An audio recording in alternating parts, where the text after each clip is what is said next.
Good morning. Welcome back to today's literature class. Please take lesson number 10 on page number 116 in your textbook. Page number 116. The story named B. Wordsworth consists of two main characters.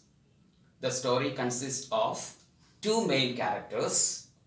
In the story, we come across an endearing and a very unique friendship between a self-proclaimed poet. I repeat, a self-proclaimed poet, which means no one else accepted him as a poet, and a unnamed boy. Let's see how their friendship started, how did it develop, and what happened at the end. Through this story, the narrator tells his friendship with a poet named B. Wordsworth when he was a little boy. Here, B in the title of the story, B. Wordsworth, stands for Black Wordsworth.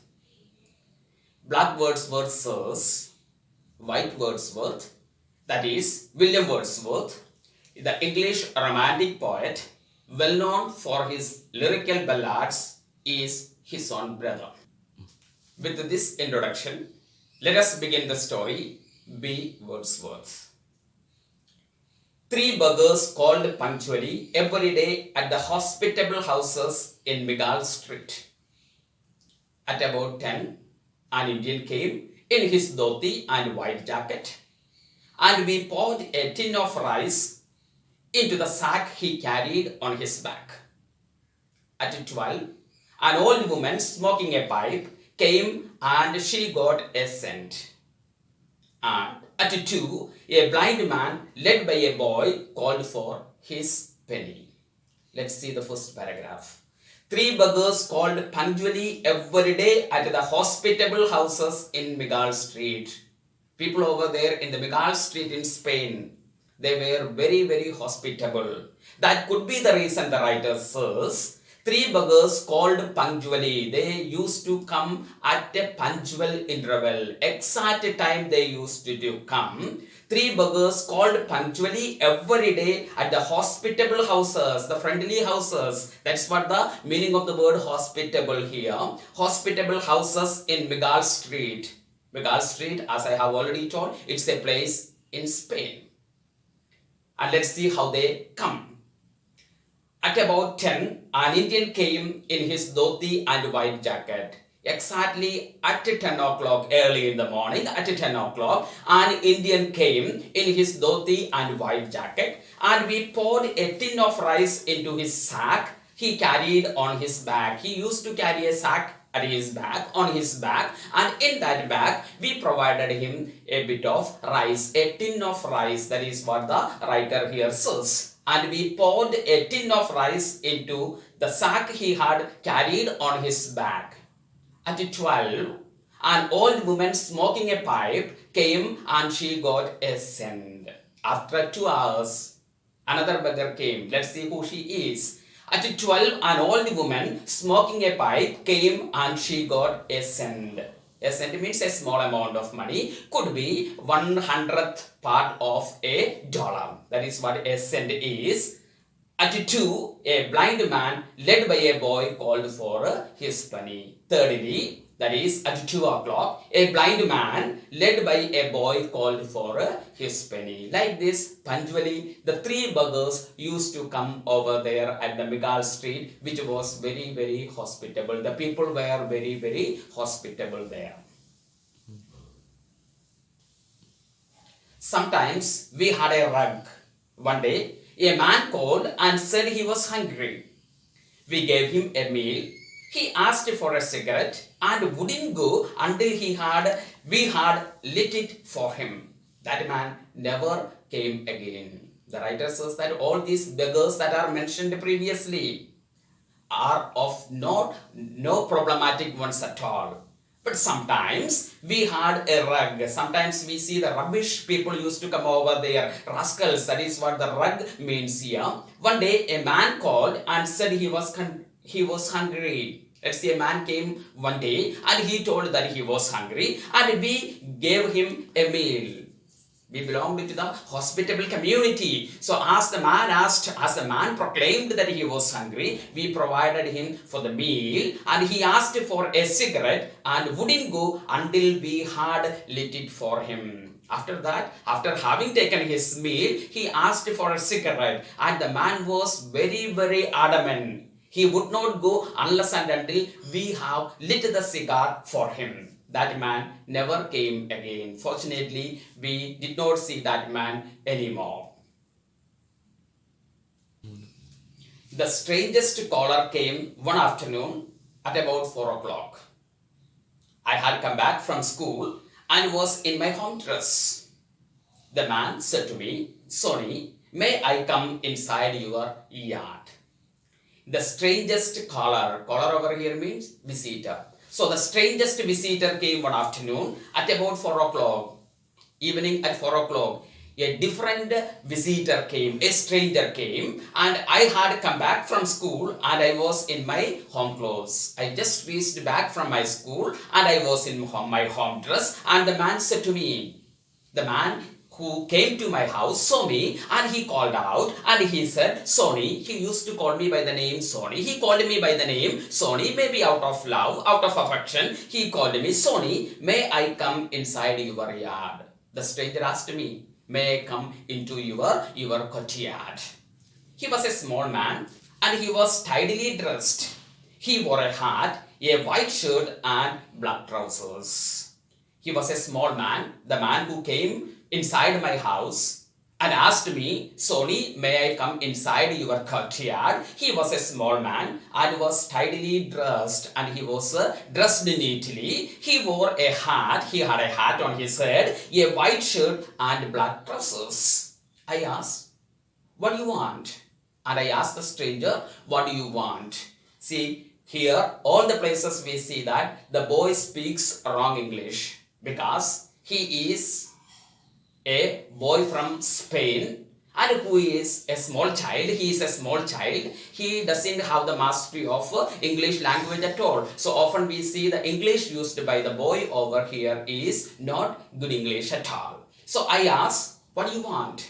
I asked the stranger. As he asked me, "May I come into your yard?" I asked him, "What do you want?" He said, "I want to watch your bees. I want to just see the bees in your garden." That is what, the honey bees in your garden. That is what the man told him. We had 4 small gagru palm trees and they were full of uninvited bees. Yes, we had 4 small gagru palm trees. It's a kind of palm tree. Gagru is a kind of palm tree which normally grows over there found in America. We had 4 small gagru trees in our garden and they were full of uninvited bees. And the trees were almost always filled with the uninvited bees. We did not have apiculture at all. But at the same time, our gagru palm trees were almost always filled with the bees, and therefore the writer says they were uninvited bees. I ran up the steps and shouted, "Ma, it have a man outside here. He said he want to watch the bees." So many grammar mistakes. Once again, let's see. I ran up the steps and shouted as the man asked me, "Can I have the bees in your can I watch the bees in your garden?" I ran up the steps and shouted, "Ma, it have a man outside. Here is a man outside." That is what he means. It have a man outside here. He said. It is supposed to be he says.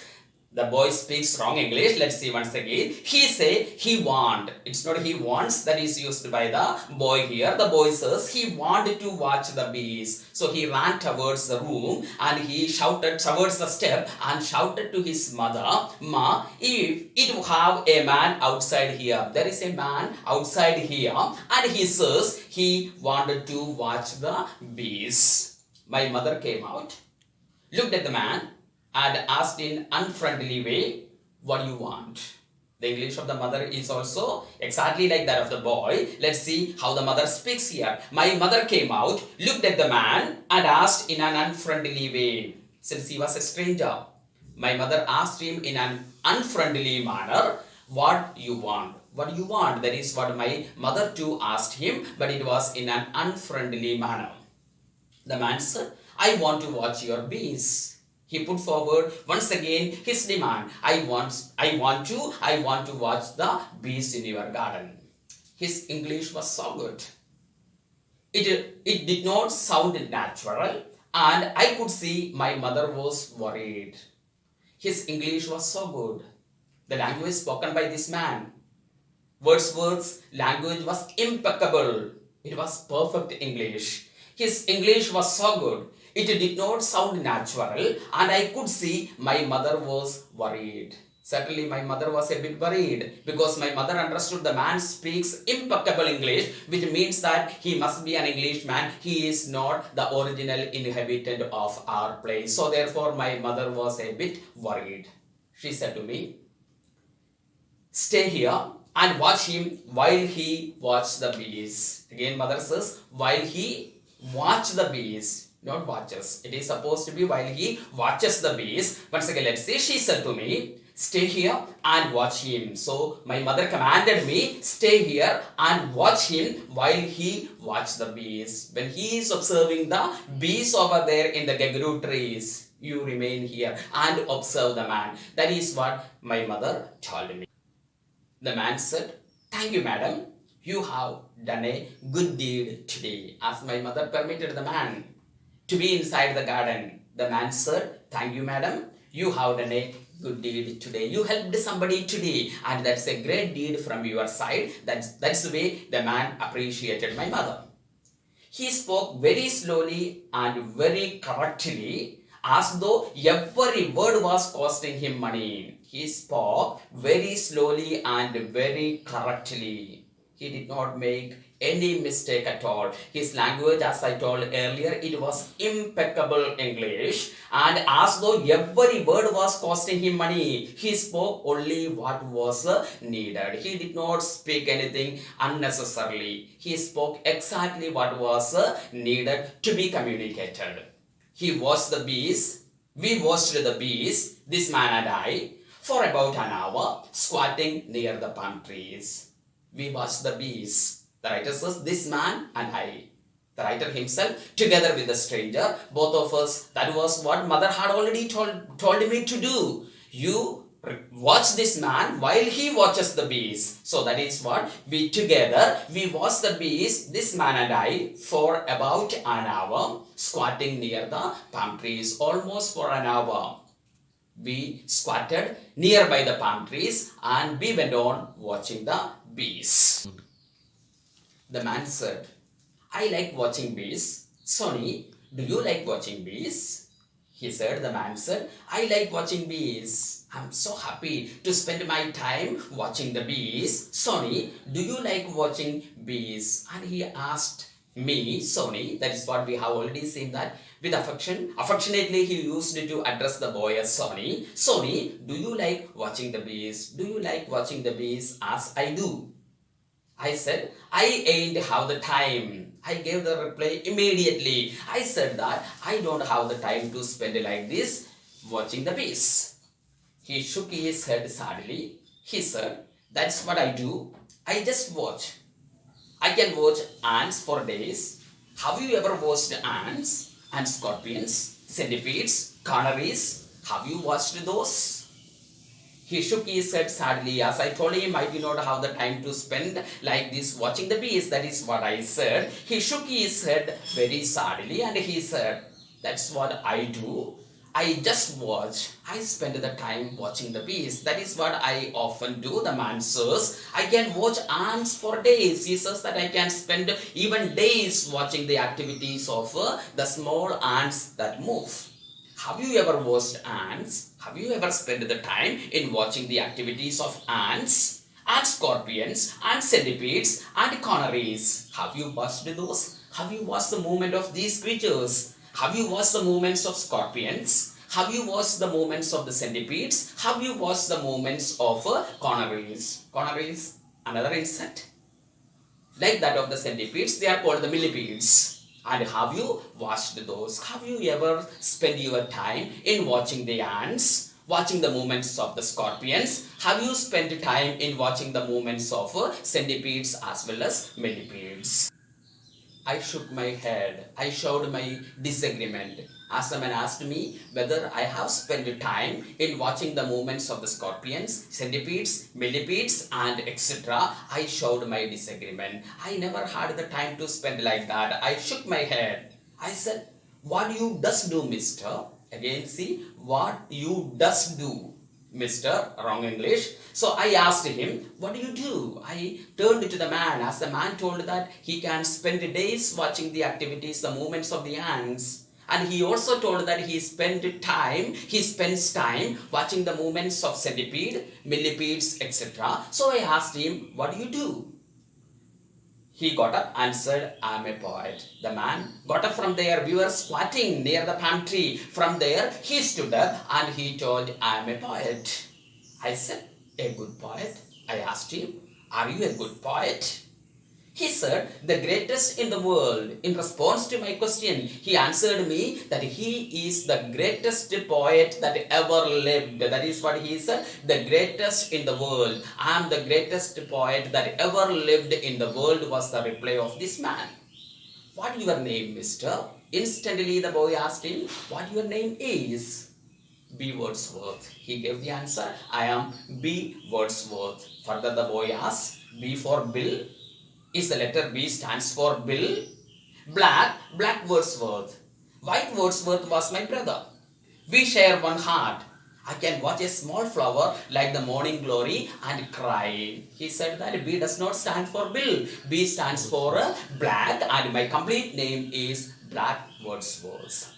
White Wordsworth was my brother, he adds, stating that White Wordsworth, that is what he means here as William Wordsworth, as I already told, the romantic English poet. White Wordsworth was my brother. He was my brother. We are brothers, that is what he said, and we share one heart. We have the same way of thinking. Our hearts are almost the same. He wanted to indirectly say that both of us are poets. That is what he wanted to communicate. I can watch a small flower like the morning glory and cry. And he says that I can watch a small flower. I can spend time watching a small flower like the morning glory and cry. He wanted to show the sensitivity of the poets. Poets, they dedicate themselves completely. They immerse in something. It shows a kind of sensitivity in the heart of the poet. That is what he says, that I can observe the flower for hours. Once again, let's see that. I can watch a small flower like the morning glory and cry. He had the poet's sensitivity. That is what he wanted to say, in order to tear up while watching a small flower. These are the speciality of the poets. So I am able to spend the time observing a small flower, and I may tear up. I may shed the tears watching up the flower. That is what the speciality, the sensitivity of the poet which is there within me. That is what he tells to the boy. I said, "Why you does cry?" Again, see the English used by the boy. I said, "Why you does cry?" Why do you cry watching a flower? That is what I asked him. I did not understand. The man says that I can spend the time watching a little flower, and I can even shed the tears for a longer time having watched the flower. The boy did not understand it at all, and therefore he asked, "Why do you cry?" Why, boy, why? You will know when you grow up. You are a poet too, you know. And when you are a poet, you can cry for everything. The boy asked him, "I don't understand the reason. Why do you cry?" In response to that, the man says, "Why? Boy, why? You will know when you grow up. You will understand it very well when you are a grown-up man. Now you are a boy and therefore you do not understand it at all. You will know when you grow up. You are a poet too, you know. And do you know that you too are a poet? You are a poet." That is what the man says. And when you are a poet, you can cry for everything. And when you turn to be a grown-up poet, you will be able to cry for everything. I couldn't laugh. He said, "You like your mother?" I did not say anything to this man at all, as he told that I too am a poet. He told that, and when you are going to be a grown-up poet, you will understand and you will be able to cry for no reason at all. That is what the man told. I couldn't laugh. He said, you like your mother? He asked me. Do you love your mother? Do you like your mother? When she not beating me. Again, see the language used by the boy. When she not beating me. The boy says, she does not. I am happy with my mother when she does not beat me. That is what the boy's response was. Which means I do not like my mother at all when she beats me. The time when she doesn't beat me, I am happy with my mother. That is what the boy told. He pulled out a printed sheet from his hip pocket and said, on this paper is the greatest poem about mothers, and I am going to sell it to you at a bargain price for 4 cents. He pulled out a printed sheet. He asked me whether I love my mother. He had some intention behind it, and after that he pulled out a printed sheet from his hip pocket and said, after taking a piece of paper from his pocket, he said, on this paper is the greatest poem about mothers. This paper is not a normal paper at all. This paper consists of, this paper is the greatest poem. On this paper is the greatest poem about mothers, and I am going to sell it to you at a bargain price. Bargain price over here means at a cheap price. I am going to give it to you for 4 cents. You provide me only 4 cents and this poem will be yours. That is what the stranger told to the boy. The stranger first asked whether the boy likes his mother. The boy responded, I like my mother when she does not beat me at all. And that was the same moment he took out a piece of paper from his pocket. He handed over to the boy and he says that on this piece of paper, the greatest poem on a mother is written. And I am going to give it to you at a bargain price. Just give me 4 cents. That is what the man told it to the boy. I went inside and I said, Ma, you want to buy a poetry for 4 cents? Immediately I ran inside my room and I asked my mother, Ma, you want to buy a poetry for 4 cents? Do you want to buy a poetry for 4 cents? A poetry, again the child uses wrong English. He says, do you want to buy a poetry for 4 cents? My mother said, tell that blasted man to howl his tail away from my yard, you hear? My mother was extremely angry with, and therefore she says, my mother said, tell that blasted man over here means that annoying man, that troublesome man, that cruel man, to howl his tail away. To howl one's tail away means to get away from. So ask that man to get away from my yard. You hear? Do you hear? Tell that man to get away from. That is what the idiom means. The idiom is to howl one's tail away. To howl one's tail away means to get away from. So ask that troublesome man to get away from my yard. Did you hear me? That is what mother asked me. I said to B. Wordsworth, my mother say she ain't have 4 cents. I did not respond the same way as the response was given to me by my mother. My mother told that man is annoying man. He is a troublesome man. And tell him to move away from my garden. That is what she spoke very angrily. But I could not speak the same words to the man, and therefore I said to B. Wordsworth, my mother say. Again see the grammar use. My mother say. It's supposed to be my mother says she ain't have 4 cents. She does not have 4 cents with her, so that she may not be able to buy your poem at all. That is what I responded to B. Wordsworth. B. Wordsworth said, it is the poet's tragedy. No one is ready to spend anything for the sake of buying poem. This is what the tragedy of almost all the poets are. That is what B. Wordsworth told it to the boy. People have the money to spend for different activities, to buy different things, but they never have the money. They never have money to buy the poem. This is what the tragedy of all the poets. That is what B. Wordsworth's response to the boy was. It is the poet's tragedy. And he put the paper back in his pocket. He did not seem to mind. And after stating that, he told me, it is the poet's tragedy. Having said this statement, he placed the paper back to his pocket once again, and he put the paper back in his pocket. he did not seem to mind. He did not bother anything at all. He just kept the paper, once again folded the paper and kept it back into his pocket. And from his action, the boy did not understand that he was annoyed with the response of the boy's mother. I said, is a funny way to go around selling poetry like that. I said, it's a funny way that you move around for selling the poetry. It is not a good way at all. That is what I said to the man. The boy said to the man, only Calypsians do that sort of thing. Calypsian means musicians. Only the musicians do it. A lot of people does buy. A lot of people does buy. And he wanted to know, he wanted to ask, wrong English again, he wanted to ask the man, do people buy the poems like this?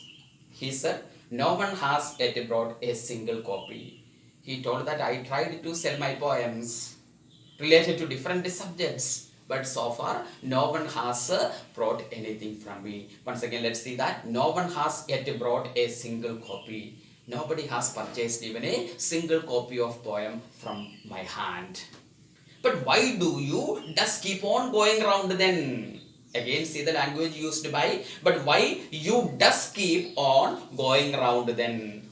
Why are you moving around in this way? Why do you move around in this manner when people do not buy your poems at all? What is the purpose to do the same, to try the luck in the same activity? That is what the boy asked him. But why do you just keep on going around then? He said, in this way, I watch many things and I always hope to meet the poet. The man says that I do not bother about whether people buy my poems. I am unaware about that. I am unbothered about it. But at the same time, there is an advantage for me. That is what he says here. He said, in this way, I watch many things.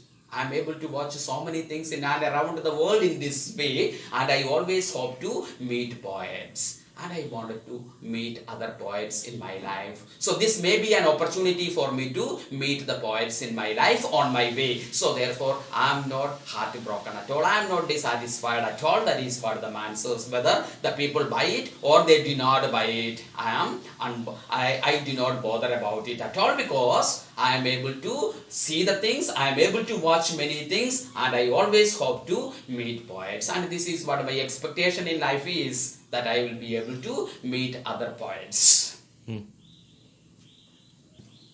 I said, you really think I is a poet? As B. Wordsworth told that, I am happy with, because I will be able to meet other poets when I move around. That is what his response was. So the boy said, you really think I is a poet? I is a poet. Again, see the wrong English used by the child. Do you really think that I am a poet? Do you really consider me as a poet? The boy asked him. You are as good as me, he said. He said, you are a great poet as I am. The man says that you are a great poet like me. And when B. Wordsworth left, I prayed I would see him again. After some time, B. Wordsworth moved away from my garden, and I had a great desire in my heart. I prayed I would see him again. I prayed and I wished that I may have another opportunity to meet this man. About a week later, coming back from school one afternoon, I met him at the corner of Migall Street.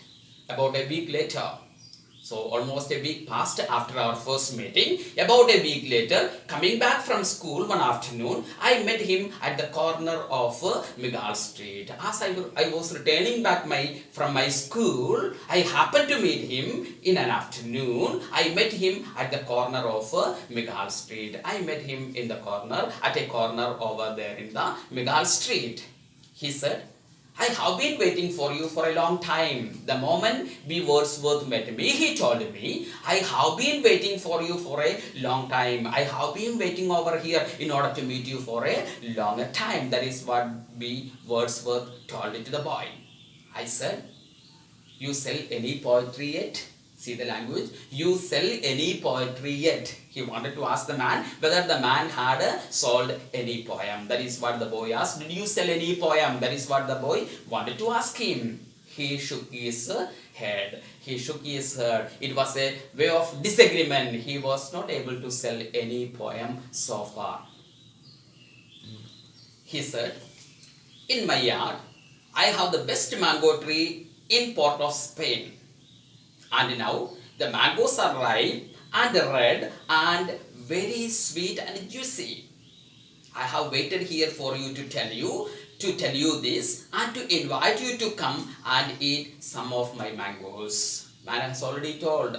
He has been waiting over there for the child, and now he said, in my yard. Why he was waiting here? The reason he says, in my yard, I have the best mango tree in Port of Spain. The best mango tree in the Port of Spain is in my garden. That is what the man says to the boy. And now the mangoes are ripe and red and very sweet and juicy. He describes the mangoes in his garden, or he says, now the mangoes are ripe and red and very sweet and juicy. My mangoes are very sweet, as well as it is filled with the juice in it. It is very juicy. I have waited here for you to tell you this and to invite you to come and eat some of my mangoes. I have been waiting here in order to tell you that my mangoes are totally right there in the garden. You come and taste a few of my mangoes. This was the reason I have been waiting here for you. That is what the man addressed to the boy. He lived in Alberto Street in a one-roomed hut placed right in the center of the lot. The yard seemed all green. There was the big mango tree, there was a coconut tree, and there was a plum tree. The place looked wild, as though it wasn't in the city at all. You couldn't see all the big concrete houses in the street. He lived in Alberto Street. So the place where the man lived was in Alberto Street. In a one-roomed hut. He lived in a one-roomed hut placed right in the corner of the lot. Lot over here means in the separate portion of the garden there was a hut there was a garden with a single room. The yard seemed all green. The entire yard was greenish in color. The yard seemed all green. There was the big mango tree, and the child saw the big mango tree over there. There was a coconut tree and there was a plum tree. There were coconut trees and plum trees as well. The place looked completely wild, as though it wasn't in the city at all. The man lived at Alberto Street, but the area resembled to the child. The place looked very wild, as though it wasn't in the city at all. You couldn't see all the big concrete houses in the street. There were no concrete houses at all over there in the street, but it was fully packed with the wild trees. He was right. The mangoes were sweet and juicy. I ate about 6, and the yellow mango juice ran down my arms to my elbows and down my mouth to my chin, and my shirt was totally stained. He was right. The boy says that the man was right. The mangoes were sweet and juicy. That is what the man told. It is reddish. They are sweet and juicy. And he was right in his judgment. And I ate about 6. I ate approximately 6 mangoes, and the yellow mango juice ran down my arms to my elbows and down to my mouth to my chin, and my shirt was stained. I was so excited to get such kind of sweet juicy mangoes, and I went on eating and eating them. I ate approximately 8 mangoes, and my shirt was totally stained by the juice of the mangoes. My mother said when I got home, where you was, you think you is a man now and could go all over the place. Go cut a whip for me. Since I was very late to reach back to my home, my mother was extremely angry, and let's see what my mother says. As I reached my home, my mother said when I got home, where you was. Again, wrong English spoken by mother. Where you was? Where were you? My mother was very upset and very angry, and she asked me, where were you? You think you is a man now? Do you think that you are a man now? You are a grown-up man now. You consider yourself as a grown-up man now and could go all over the place. Do you think that you are a grown-up man, that you will be able to move around any place as you wish to? Go cut a whip for me. Go cut a stick for me. That is what my mother told me. Mother commanded me to go and get a stick. Mother was extremely angry. As I was very late to come from the school, I moved back to his house. I remained there, spending time in eating 6 mangoes. It must have taken so much of time. So I returned back to my home, and the moment my mother saw me, she was extremely violent, and she asked me, "Where were you? And do you consider yourself as a grown-up man that you will be able to roam around all the places where you like to?" That is what my mother told me. Go cut a whip for me. Go cut a stick for me. She beat me rather badly, and I ran out of the house swearing that I would never come back. I went to B. Wordsworth's house. I was so angry, my nose was bleeding. B. Wordsworth said, "Stop crying and we will go for a walk."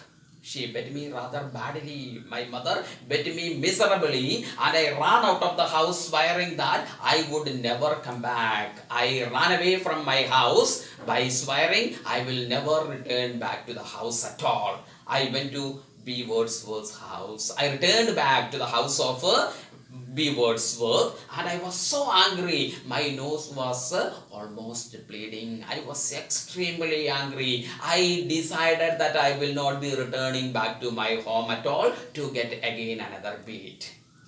B. Wordsworth said, "Stop crying and we will go for a walk." And as I reached his home, I shared everything to him. So he told B. Wordsworth, said, "Stop crying, my child, and we will go for a walk. Everything will be all right. Let us go for a walk." That was a suggestion from the side of B. Wordsworth was. I stopped crying, but I was breathing short. We went for a walk. We walked down St. Clair Avenue to the Savannah, and we walked to race cars. I stopped crying as he told me, "Stop crying, baby. Let us go for a walk." That is what the man has told me, and I stopped crying, but I was breathing short, but I was unable to control my sorrow. I was unable to breathe even properly. We went for a walk. As he suggested, both of us went for a walk. We walked down St. Clair Avenue to the Savannah, and we walked to race cars. Race cars over here means to the car race, the areas where the car race take place. So I went down, we walked down St. Clair Avenue to the Savannah, and we walked to race course. So different places the writer says that they moved. B. Wordsworth said, "Now let us lie on the grass and look up at the sky. And I want you to think how far those stars are from us." After having walked for a longer distance, B. Wordsworth suggested me, the poet told me, "Now let us lie down on the grass. Let us lie down over here in the grass and look up at the sky." Lying down here on the grass, let us look up into the sky, and I want you to think how far those stars are from us. And start thinking, how far are those stars from us? So that is what he suggested to the boy. They have walked for a long distance. They walked from St. Clair Avenue to Savannah, and from there they moved to the race cars, and they were almost exhausted. And that is the time B. Wordsworth suggested me, "Let us lie down over here in the grass and look at there in the sky, and I want you to imagine how far are these stars from the earth." I did as he told me, and I saw what he meant. I felt like nothing, and at the same time, I had never felt so big and great in all my life. I forgot all my anger and all my tears and all the blows.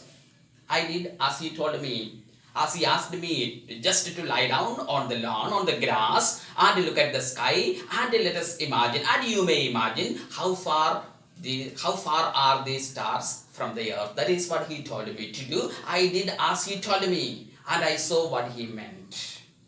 I felt like nothing, but at the same time, I had never felt so big and great in all my life. I consider myself as an important person now. He gives me so much of value in his life. So therefore, I felt I am big. That is what the writer says. I had never felt before so big and great in all my life. I forgot all my anger and all my tears and all the blows. I forgot everything. I forgot all my anger. I was extremely angry with my mother who beat me mercilessly. I forgot all my anger and all my tears and all the blows I got from my mother. Everything I had forgotten. I consider myself as someone very big and great.